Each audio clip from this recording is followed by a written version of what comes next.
dalam bentuk frozen food yang dapat terjangkau oleh masyarakat. Memiliki nutrisi yang baik pastinya dan juga rasa yang selalu digemari oleh semua orang. Karena semoga besar harapan saya, kedepannya juga bisa diterima oleh masyarakat, bahkan untuk Bensu Nutrindo ini bisa mendunia. Dengan tujuan itulah pada hari ini saya mewakili semua pihak bersepakat untuk menggabungkan kedua perusahaan ini, dan kedepannya kami menyebutnya dengan Bensu Nutrindo.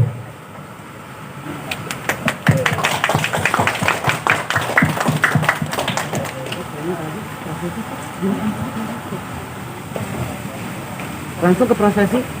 Ya, dan langsung saja kita kalau berbicara tentang Bensu Nutrindo sendiri, di mana sebelumnya saya juga menjalani ada Bensu Nugget yang kami jual, dan juga ada Ayoma, ada Chico, di mana ini brand-brand dari Bensu Nutrindo. Ada nugget sosis, ada chicken wing, ada perkedel, ada juga olahan frozen lainnya yang mulai bisa didapatkan di pasar, minimarket atau toko retail dan juga marketplace ya.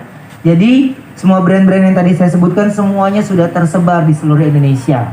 Mari bergandengan tangan dan mulai kesuksesan bersama Bensu Nutrindo. Terima kasih Pak Ruben. Kami undang juga Bapak Jordi Onsu dan juga Pak Lukman untuk bisa ke atas stage. Kita akan memulai seremonial hari ini. Ya, ini adalah Bensu Nutrindo kita. Iya.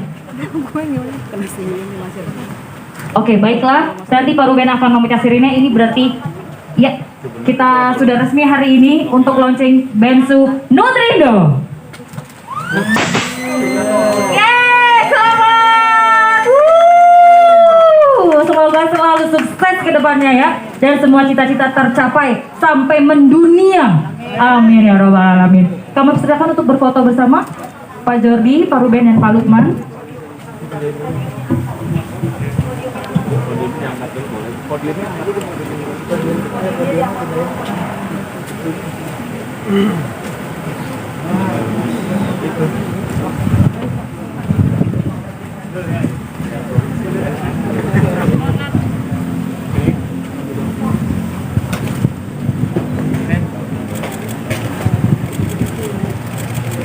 Lagi ke atas deh.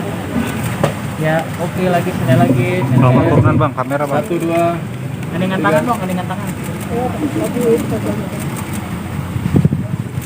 Lagi tengah lagi deh. Ya, terima kasih. Silakan untuk berjabat tangan sebagai simbolis bahwa kerjasama hari ini luar biasa sekali. Semoga lancar, sukses, dan tercapai cita-citanya untuk Bensu Nutrindo. Lancar, selalu sukses sampai mendunia. Ya, selamat sekali lagi. Kalau begitu, kami persilahkan rekan-rekan media untuk bisa mengajukan pertanyaan. Silakan yang ingin bertanya. Teman-teman. Iya, terima kasih Pak Lukman. Ya, Mas. Iya, makasih. Ya, Boleh mendekat.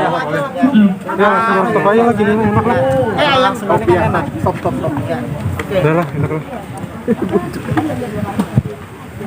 Aman ya? Iya, aman. Terus. Bentar. Jangan maju lagi ya.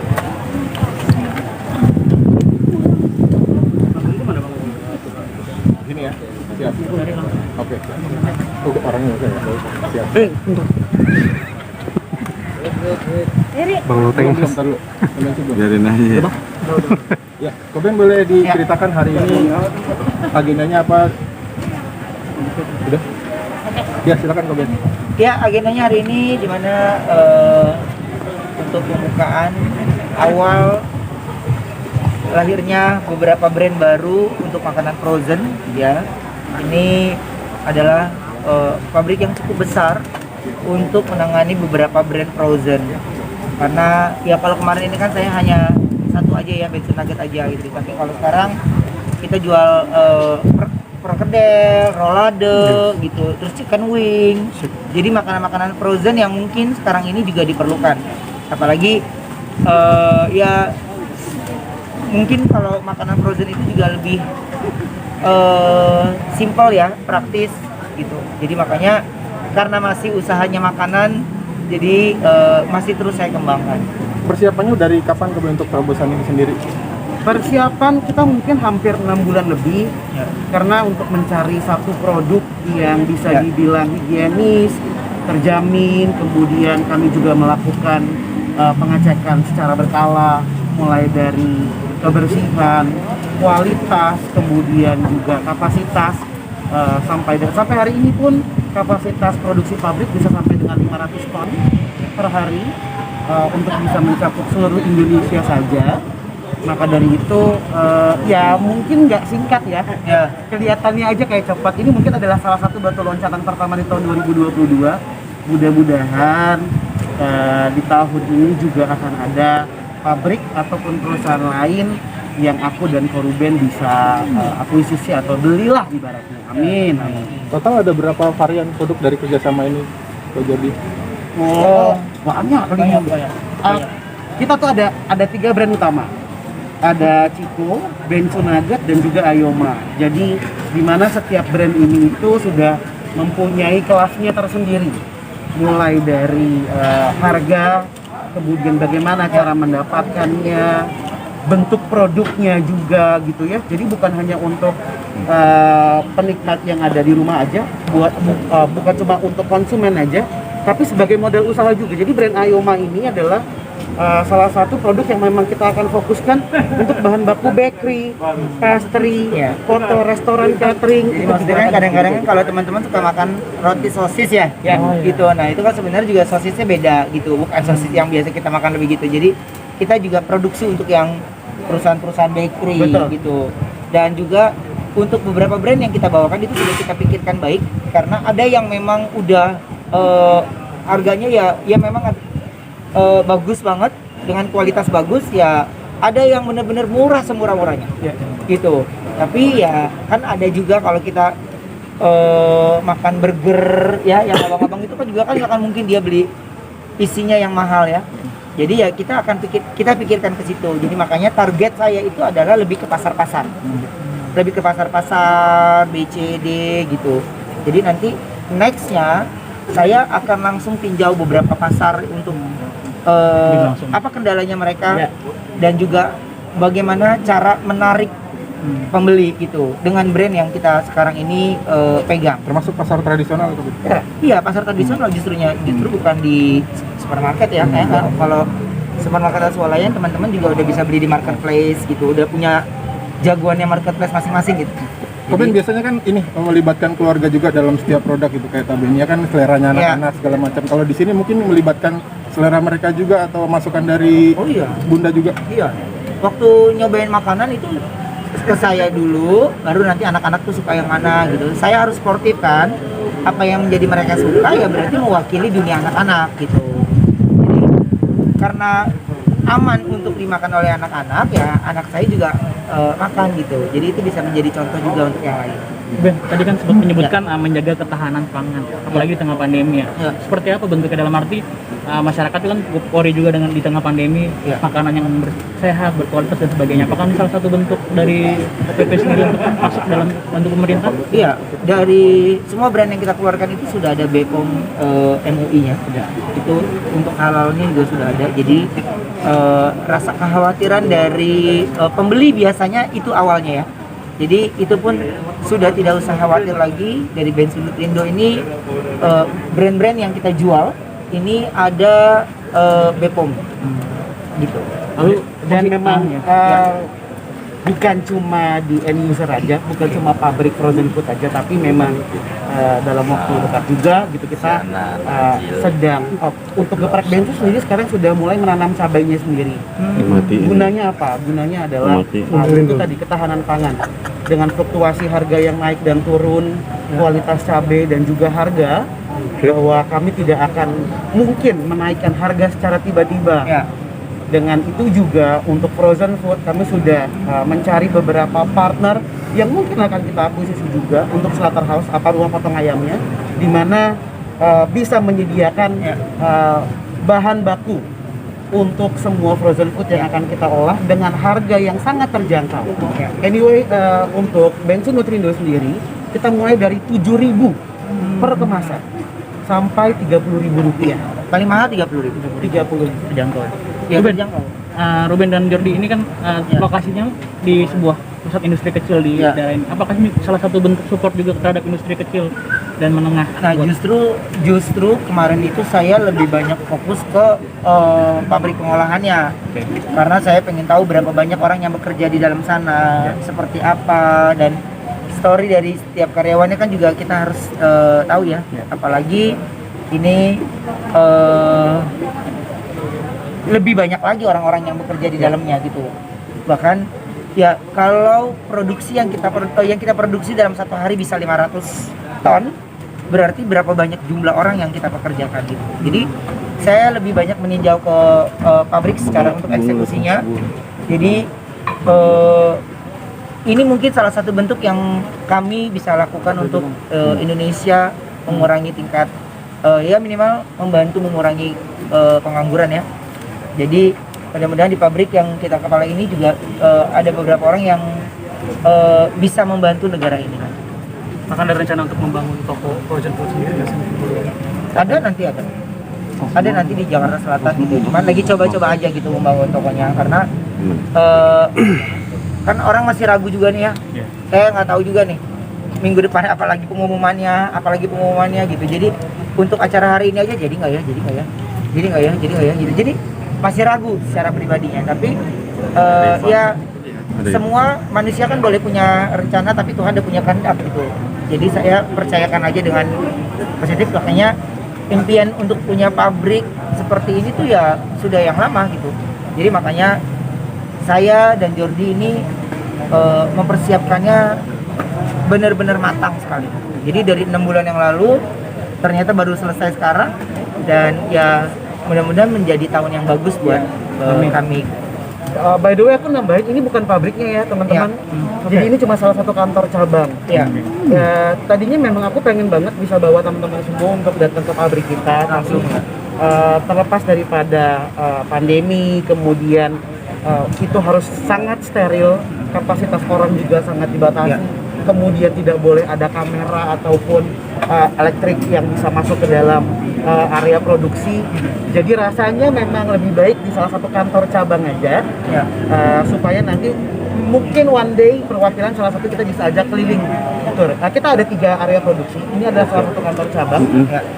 Untuk produksi kita ada di daerah Cilengsi, dan untuk penyimpanan sampai dengan 500 ton juga itu ada di daerah Jonggol. Kantor OPP sendiri adanya di Kemang. Jadi kayak badannya mesti dibagi-bagi akhirnya. Ya, jadi ada yang di Kemang, ada yang di Bekasi. Ya. Jadi sekarang kita lagi jadi anak Cilengsi, anak Jonggol ya. Jadi lagi sering kesana kan, nggak ngebayang ya, lu cuman ngelihat kayak gini aja terus apa ke Jonggol, gua aja duduk kayak gua pegel ya. Jadi menurut gue kita cari yang terdekatnya aja gitu. Jadi secara itu di sana lebih ya, karena itu areanya lebih kita jaga untuk semuanya, karena karyawan juga yang masuk kita steril juga gitu. Jadi buat saya ya mendingan ya tengah-tengah kota aja lah, lebih gampang. Tambahan sampai hari ini untuk karyawan produksi pabrik itu sudah shiftingnya sudah bukan harian, karena untuk menjaga kebersihan kualitas dari produk kami menyediakan mesh di dalam area produksi. Jadi karyawan yang sudah melalui swab PCR akan menjalankan shiftnya selama kurang lebih 7 sampai 14 hari. Jadi sudah tidak ada akses keluar dan masuk. Maka dari itu sampai hari ini kualitas semua produk dari Ayoma, Ciko, dan Benson Nugget bisa dibilang terjaga ya. Sedikit kok terkait banyaknya artis yang mengakuisisi klub sepak bola.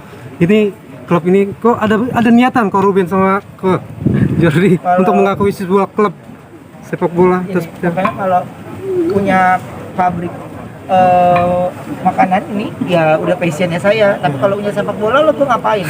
Gua ngerti juga enggak, ya kan? Gua mah ngantar anak gua bola ya, gua mah ngantar doang. Gua nggak ngerti anak gua menang apa enggak juga nggak ngerti. Gua denger hasil akhir aja, ya kan? Jadi saya tidak akan mengambil satu bentuk usaha yang saya tidak mengerti. Jadi bentuk kesuksesan buat hidup saya itu adalah mengerti di bidang yang kita jalani, pasti kita berhasil. Berarti nggak ada niat kesana untuk fashion. Nggak ada olahraga, enggak lah. Nonton aja, saya nonton. Tapi ada nawarin nggak kok? Mungkin Ada yang menawarkan untuk membeli Nggak ada juga nawarin kayaknya. Kayak ada yang nawarin ya. udah tahu kayaknya ya. Gitu ya. Jadi saya lebih tertarik untuk makanan.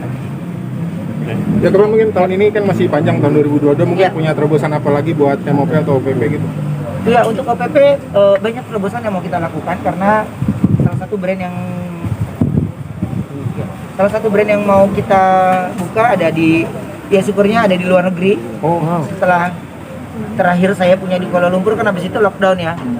Jadi ada beberapa negara yang pending. Mudah-mudahan tahun ini bisa kembali lagi buka di salah satu negara di Asia lagi. Amin. Jadi lagi terbagi-bagi badannya. Terutama adik saya yang harus pergi ke sana, pergi ke sini, perginya 2 hari, 3 hari karantina 10 hari. jadi ya waktunya banyak di luar gitu. Makanya saya minta dia juga untuk jangan kuliah dulu sebentar aja, urusin dulu yang di sini ya. Karena ya gua harus bawain acara, gua harus ini, anak lagi sekolah online, ini wah ada pabrik, aduh udah nggak bayang tuh jadi gua udah buka WhatsApp aja udah sampai kependem temen gua bawah, udah nggak nanya lagi, udah bingung deh dah. Tapi ya karena ini passionnya jadi senang gitu, nggak ngerasa capek. Yang di luar negeri geprek bensu aja atau tabini atau yang lain juga? Geprek bensu aja gitu. Ngelanjutin terakhir saya kan punya di Hong Kong ada 4, saya ada di Kuala Lumpur. Tadinya kan kita membuka di Taiwan, tapi tiba-tiba lockdown. Udah bayar sewa, toko nggak buka, jadi kita pindah di negara yang lain. Jordi sendiri untuk vakum di pendidikan gimana nih menjalankan usaha sendiri? Memang sudah direncanakan gitu, apalagi di awal tahun. Awal tahun ini memang perapihan lah untuk mulai dari laporan keuangan pastinya, kemudian ya pasti ada juga pengarahan gitu ya, geprek bensu dan OPP-nya menuju ke IPO juga, mudah-mudahan di tahun depan. Jadi memang banyak sekali tugasnya dan harus aku selesaikan sebelum bulan Ramadan. Dimana bulan Ramadan ini aku dan Koruben bukan cuma fokus untuk bisa mencari profit, tapi ya mulai minggu ini aku dan Koruben akan mulai keliling ke berbagai macam pasar pastinya, bukan cuma supermarket. Karena sampai hari ini 56% dari hasil data itu produk retail lebih laku dijual di warung kelontong. Ya, jadi itu adalah fokus kita sekarang, bukan cuma untuk menjual barangnya, tapi kita pengen tanya apa sih keluh kesahnya selama pandemi ini, apa yang bisa kita support. Ya, kemudian bagaimana? Jadi bukan hanya kami meminta, tapi kami pengen membantu juga. Dan itu nggak bisa kalau kita dengar dari tim aja. Makanya aku bilang, ada yang mau tahu Koko di mana? Sabtu dan Minggu ada samperin Koko di mana? Ada akan tarik Koko ke pasar untuk bisa langsung visit kita punya market. Jadi kalau tim kami juga punya tim riset sendiri gitu. Jadi yang dimaksud sama Jordi itu adalah hasil dari tim kita tampung, tapi langsung kita turun ke lapangan gitu. Bahkan dari produk-produk yang kita jual, untuk supaya si penjual ini bisa mau membantu kita jualan ya, jadi kita kasih dulu produknya karena kita pede sama produknya ya. Ini produknya lu layak, jadi kalau lu jual produknya enak ya, orang-orang kita itu paling suka apa? Makanannya harus enak dan murah. Iya nggak? Dikata enak mahal mah udah ngeburu tuh, apalagi udah mahal nggak enak. Iya, nah itu. Nah, saya lebih memikirkan bagaimana caranya mereka dapat makanan enak, murah dan mudah didapatkan. Itu yang harus diketahui gitu. Makanya untuk di pasar dan yang lainnya mungkin kita tidak akan kasih tahu kita kemana, tapi intinya saya datang aja di pasar itu sehingga tidak memancing sebuah keramaian, karena saya tidak lagi buat sebuah acara, tapi lagi meriset langsung bertemu dengan penjual. Beberapa daerah jangkauan Belum, baru minggu ini. Ini kawan produknya sudah hampir seluruh Indonesia sekarang ini. Jadi memang itu dia, orang Indonesia itu ketika mendengar sesuatu produk brand baru pasti mereka langsung pengen coba. Jadi sebelum acara launching ini memang sudah mulai distribusi ke berbagai daerah. So mulai hari ini teman-teman semua bisa dapatkan di semua marketplace dan e-commerce pastinya dengan typing brand masing-masing, ada Ayoma, Ciko dan juga Bensu Nugget, ataupun pergi ke agen supermarket atau warung kelontong terdekat, terutama di daerah Jawa, Sumatera, Sulawesi dan Kalimantan. Yang lama udah kelar. Ya, oke. Terima kasih. Terima kasih, Bang Jordi. Oke, terima kasih teman-teman. Pak Ruben.